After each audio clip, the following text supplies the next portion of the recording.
Pokazat ću ti trik za čišćenje srebra. Ove 3 stvari imate svi kod kuće. Prvo obloži posudu sa alufolijom i stavi privezak. Dodaj onda pola kašičice soli i pola kašičice sode bikarbone.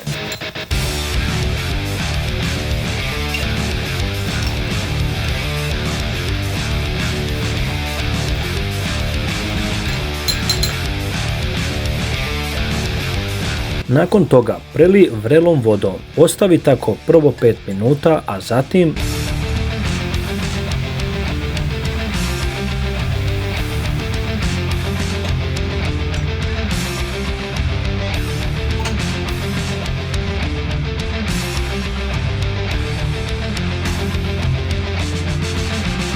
dodaj još pola kašičice sode bikarbone i soli. Promešaj malo, okreni privezak i ostavi još 5 minuta.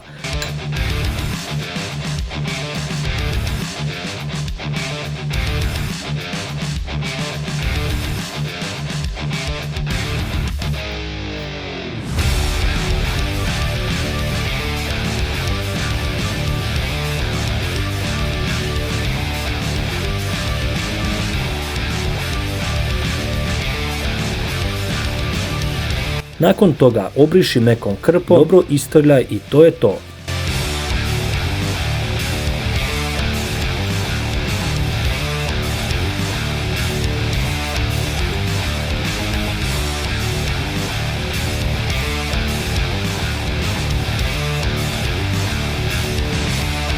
Zaprati me za još ovakvih videa, a ti ako imaš još bolji trik za čišćenje srebra, napiši mi u komentaru.